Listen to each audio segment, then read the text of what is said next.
bon Dieu, le Dieu de l'évangéliste et John Mopondi, vous bénisse. L'amour de Dieu est au-dessus de chaque chose. Parce que si Dieu ne t'aime pas, tu ne peux pas être sauvé. Dieu, par son amour, il nous a donné son Fils unique, afin quiconque croit en lui, qu'il ne périsse point, mais qu'il ait la vie éternelle. Parce que la vie ne vient que de Dieu. Parce que si Dieu ne peut pas faire quelque chose dans ta vie, tout n'est rien. C'est pour cela que la parole de Dieu nous dit clairement, cherchez premièrement le royaume des cieux, et sans lequel personne ne verra Dieu. Parce que dans toutes choses, nous devons d'abord chercher que le royaume des cieux. Parce que c'est la parole. Et dans tout ce que nous allons à l'église, nous cherchons tout. Tout est vanité, doit passer. Mais ce qui ne peuvent jamais passer, c'est juste la parole. C'est pour cela que la parole de Dieu nous dit que nous devons premièrement chercher le royaume des cieux. Et le reste nous sera donné par-dessus. Parce que Dieu nous donne tout comme un sacrifice. Parce que dans son amour, il nous a montré que le malheur et le bonheur, et Dieu a pris toutes nos souffrances, il l'a amené. Et regardez aujourd'hui, il y a une sœur, à cause, il y a cupidité, il y a moukil, parce qu'il voulait tout gagner dans sa vie. Et notre sœur a tombé dans la vie où elle a malamouté. Une fille qui accepte de devenir femme d'une autre fille. Donc, comme une lesbienne, mais voilà, comme un Dieu souverain, un Dieu qui montre des choses. Zambé na bolingonaye, il a parlé à son serviteur qu'à l'église, il y a une sœur pareille. Et l'homme de Dieu, par cet amour, par cette compassion, un homme de Dieu qui est rempli de la puissance de Dieu, qui est inspiré de Dieu, qui marche selon l'ainsi dit l'Éternel. Et Dieu l'a parlé. Et suivez d'abord la délivrance de notre bien-aimé. Et nous allons vous parler après de ce qui s'est passé après sa délivrance. Suivez. Il faut qu'on y bien. Ezanini. Azalaki mwasi nae. Et mobali nae. Mwana mwasi na kome mobali nae. Comment on est? Gina. Gina fandi wap. Matete. Matete. Matete. Tuna ye Moïse basanini. Kie mingi. Ah. Ya ki mangai. Na sepela ki te ona kenda ki kokangai. Na zaki na posa sokela ngai. Oh non, le atia miko. Ah, mais ya ki maki na nzambe oyo. Akimaki na nzambe oyo. Nazo luke nazo mona ete. Nazo luke nazo mona ete. Akima na nzamba mopondi oyo. Alingaki na boma po ya ngai te, alingi ngai sute, akima ngai ngana kokoka te saye, nalingaki mingi. Bobima combien de fois? Tozaki ndaku moko na ye. Mwasi na basi basi. Oui. Osomona makamu. Yesu Masiya. Tesha matesha. Yesu Masiya. Yesu Masiya. Tesha matesha. Yesu Masiya. Sikoyo. Ozando kito magicien. Nakende na tsala ke prière basango. Prière basango. Oui. Osala nini? Nasala ke prière basango. Ah. Osala nini? Bapesaki nga ba prière na salle la kae po akimanga te. Bosala mbula boni. Tosala ingane na ye. Na chambre moko. Oui. Bandoki. Mutu wa Nzambe. Mwana wa Chilobo. Abeta maboko pona Yesu Kristo.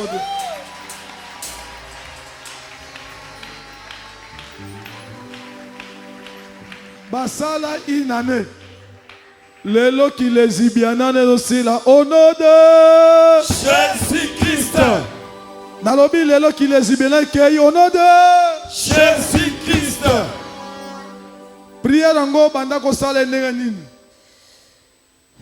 Prière banda ko sala ndenge nini? Tokei. Tia monte. Na mamai. Maya nini? Na ba parfum. Na ba parfum. Catholique. Na ba nini? Na parfum na ba savon. Savon. Na banda pe ko pesa ye banda ko mona ngo ka prière. Benzo kande na banda ko utiliser pour akimanga te. Pour na banda ko zo ba chance na ye pour ngala ko mala mbongo ebele. nakoma na bambongo ebele na banda kosala nyonso ponga na banda koma na bambongo ebele mosusu nini mosusu nini esili hein? Otia semence ni kati na ye otia semence nini eloko te azalaka pembeni na ngai azalaka mwasi na ngai me akima ngai siko ye boza bandoki siko ye azala bongo azala mobali te kaka yo nalingi ete azala mobali nakimisa fiance na ye nakimisa ye nalingi azalaka ya ngai moko balesibienne wana bekoluka motu te boyebi motu te na likpeleppenze kaka pe balingi kosaka na basi ya bato ya mabala balesibienne bilombe bakesana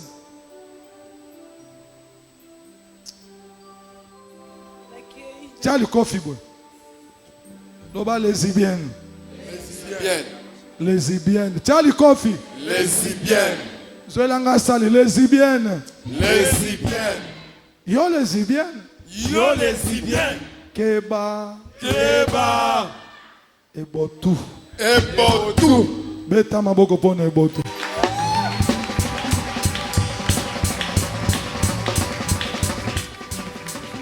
longola yango longola ba semence na yo semence no etikala wapi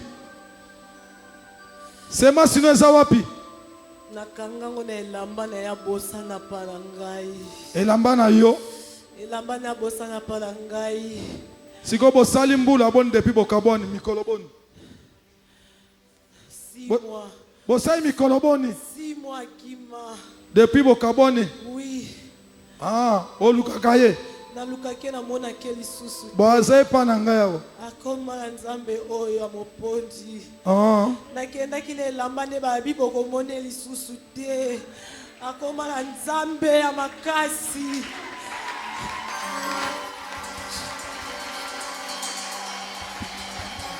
beta maboko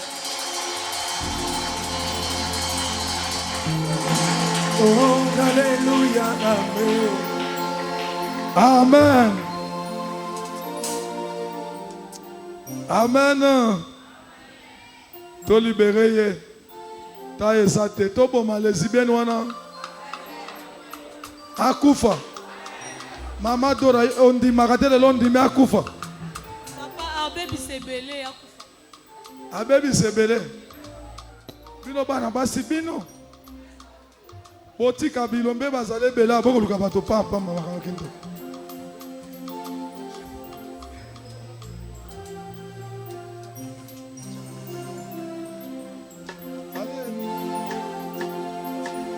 Tobo maye chambeli bozo zali tozo kata zola ngai ka ilunga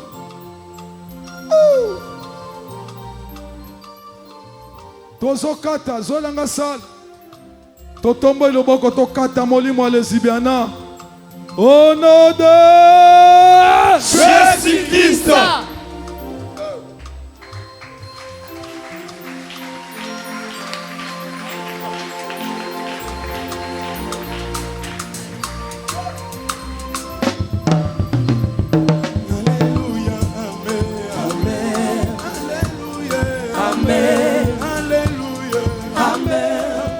Alléluia, amen. Amen. Amen. Amen. Alléluia, amen. Amen.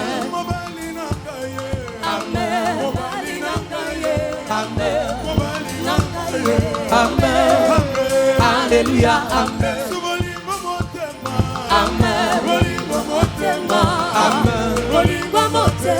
Amen.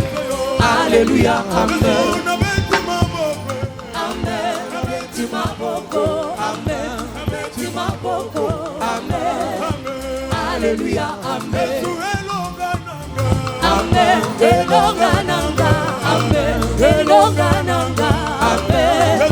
Alléluia, amen. Amen. makasi nanga, amen, makasi nanga, amen, alléluia, amen, bolingo bomwana, amen, bolingo bomwana, amen, bolingo bomwana, amen, alléluia, amen. Bien-aimés dans le Seigneur, vous venez de suivre la délivrance de notre bien-aimé. Ndeko oyo akutani na oto bengaka bolozi oyo bakangie na kati ya mpungu ya mokeli. Bino bana basi oyo bozomi komisa mibali. Bible elobi na biso tobanga Nzambe esengwa motema na biso ya kopesa biso nyonso tolingi. Nzambe akeli yo mobali yo komi mwasi. Bino bana basi oyo pe bozo tomber na babiloko oyo. Peut-être yo pozo mituna, tu te poses des questions au lobake, mais ndenge nini nga na koma mwasi ya moninga na nga mwasi. Donc tu ne sais même pas. Notre sœur a yeba kité. Et ça ka muto aye a commisé lokola master, ba komi ba master ko na saki master wana aye azalaki ko mvute ye ba yaka po aboto la étoile. Et puis mingi bazana misala mabe. Lokola azana misala mbindo azana posa ke a utiliser yo po aboto la puissance na grâce étoile yo zanango. Tala na nzela oyo ndeko oyo akutani na libaku ya mabe ndeko wa mwasi akomisie mwasi na pendant toute une année akiminda kwa ndeko na mwasi akeko vanda na kati ya ndeko na mwasi ba comme vivre lokola mwasi na mobali. Ils font des choses comme un homme avec une femme qui le fait. Tala nanu le lenge muto akoki ko s'abaisser jusqu'à ce point là. C'est pour cela que je dis ceci. Ces choses se font dans plusieurs maisons. Ces choses, ezo salamana bane belé na bandako na bango. Yango na zolo bapuke. Ces choses tozo la kisa pona yo oyo tikali na kati ya mabe oyo. Oyo mikomisi mwasi o mikomisi lesbienne olobike okomi mobali. Oyo mwasi oza mwasi okeko lingande kona yo mwasi akoma mobali na yo, c'est inconcevable. Hein? Or que la parole de l'homme quittera, hein? Et s'attachera à sa femme. Et ça que non moi c'est non, bien-aimé. Tu es en train de nuire ta vie, ozo baby sa vie na yo, ozo détruire l'avenir na yo. Yango momoni ndeko ya kutani na problème oyo. A sali vie oyo. Mais comme Dieu d'amour, un Dieu miséricorde, c'est lui qui a toujours compassion à ses enfants. Nzambe a tuti motema ndeko na biso oyo tanwa nyati makolo na ye na église la merge. Et la vie de notre sœur échangé. Lelo boyucho mona délivrance en dekonabiso et suivez d'abord son témoignage et par rapport à ce qu'il est en train de dire par rapport à ses dieux. Zambe nabiso, Zambe ya évangéliste John Mopondi Jésus qui est de Nazareth, ami monisi na vie en dekonabiso. Suivez d'abord son témoignage et nous allons parler après. Sœur Nina. Osambe la kawa. Nathalie Kyoka na TV, ça fait 2 mois depuis que nous sommes là. Ça fait 2 mois. Yango bazo bundisa TV bayebi hein. TV kangoli bato belé. Osali 2 mois ah. Oui. Osali 2 mois. Nathalie ko na TV, tellement nazali na mwana na ngaba ndo tumisa na maladi ya pema. Soki alali, soki opema okasa lokola alinga kata moto. De ton natala kayo, natala ba pasteur misato. Na butu kotanga mosu de tanga kangai. Na lebisi Nzambe na ute Nzamba na bi Nzambe memanga pa mosali azana grâce no pa azana bonzambe na kati ne. Tant na lali na butu na loti yo. Nga lobi fona lamuka 6h na kendo kanga place mercredi. Nde na yaka na mwana le même jour on a pe mwana nga zwaka de France tilelo ape ma Azawa.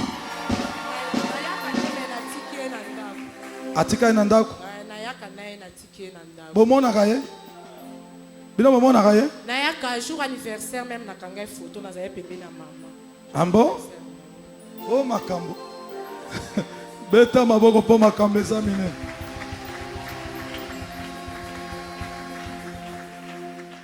Mwana mwasi yango abibisa ki vene kombo na mwezi. Gina. Ah, Gina. Oyebi mwana mwasi kombo na Gina? Ouais, na epi tant na uta Luanda na kende pa grande sœur ko vanda. Na matete. Na matete na mona ki akome ko ya ko approcher nga ko solisanga. To so la poto ando ke somba biloko na boutique na e. Ndaba ndo yo solisanga na comprendre pété na ndé na koma mwasi na e na lungwe na ndaka grande sœur na komi pa na e. Yo do sele makambo lokola mwasi. Oui.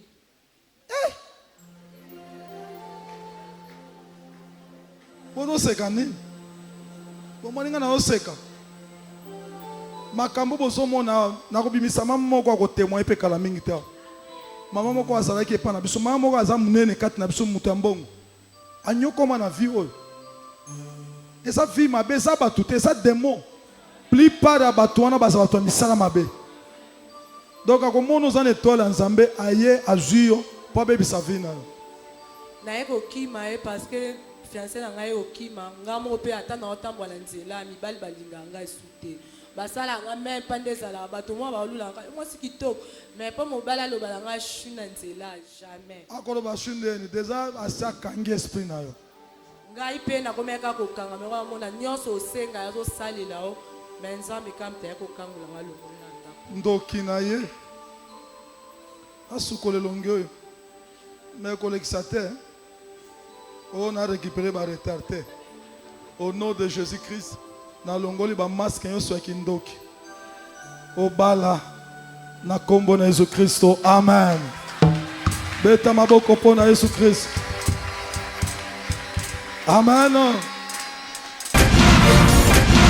Bien-aimé, vous montrez que ça qui le colle en ndoto, mais comme réalité. Pourquoi? Notre sœur vivait une vie où il y a qui a été. Mais tala lo lenge ko nyata makolo oya nyati na église na biso la merge. Zambia évangéliste John Mopondi amimoni na vie. Ndeko oya zui délivrance na yi. Azui délivrance. Or que la sœur, elle était venue aussi avec sa fille, son enfant qui était très malade. Mais le même jour oyo ndeko ya kana mwana basambele la mwana na yabika. Or que elle aussi avait un problème. Mais son problème tala jour nzamba yeko sala ni nzamba yeko memoni sa d'une autre jour nzamba kangoli ndeko na biso na problème oyo. Pourquoi je te parle? Yo ozolanda ngai oza na poto oza partout en Afrique, partout dans le monde. Toi qui me suis devant votre poste télévisé, je te dis une seule chose. Dieu est juste. Il nous aime. C'est par cet amour qu'il a envoyé son fils unique pour kayasanin akufela na yo, pour sauver ngana yo, pour que biso na yo tobikisam. Mais ça m'étonnerait aussi que ceux qui dozo mona yo mutu Nzambe oyazui akabi mwana na ye pona yo ozo demeurer dans le péché, ozo demeurer dans des futilités. Or que la parole de Dieu nous dit que celui qui est en vous est plus fort que celui qui est dans le monde. Pourquoi toi, un enfant de Dieu, tu peux aller jusqu'à ce niveau? Il y a omi qui est à niveau, il y a okoma moisi, il y a muninga no moisi. Non, bien-aimé. Dieu t'a donné cette grâce à commission moisi pour que obala. Tu as besoin d'un mariage, Dieu va te bénir. Toi qui marches dans le débauche, qui vives dans le mensonge. Et je te dis, comme l'homme de Dieu le dit à chaque instant, ce n'est pas le bien matériel, ce n'est pas de voiture, ce n'est pas de choses. Oya mokili, oyo, nde ekosa le loko. Oyo keza motuya dans notre vie, c'est de chercher le royaume de Dieu. Pose-toi la question, si aujourd'hui Christ revient, où serais-tu? Okozala wapi? Okozala wapi? Et ce kokota lola. Toye, omoni toye na tando moke pona koye bisayo. Kwa non seyo ke, répands-toi, bien-aimé. Répands-toi. Longwa na nzela ya molili. Longwa na nzela ya débauche. Longwa na nzela ya makambo makasi. Et chaque mercredi, nous avons la délivrance ici, à l'église de la Merge, sur le Kolama A30, quartier Matongé, dans la commune de Kalam. Et yo oyo ça n'a pas de problème. Peut-être toi aussi tu te trouves dans le même problème. Et notre sœur a vécu sa délivrance, a eu délivrance au travers puissance ensemble oyo. Et mon nana musali nankolo. L'évangéliste John Moponi Monami Nankolo. Oyo ezalaka makambo esala makalokola maseki. Ya biso ezalaka kaka tikotak. Parce que quand oya biso yaka ezalaka ebeti kaka pa mbala moko eloko esalami. Yango bomoni au travers culte. Nde bomoni délivrance oyo monini. Ce n'était pas quelque chose. Non. Ya biso ezalaka mafuta te maite. Ya biso ezalaka kaka dans le nom puissant de Jésus-Christ. Reçois ta guérison. Et Dieu fait le miracle.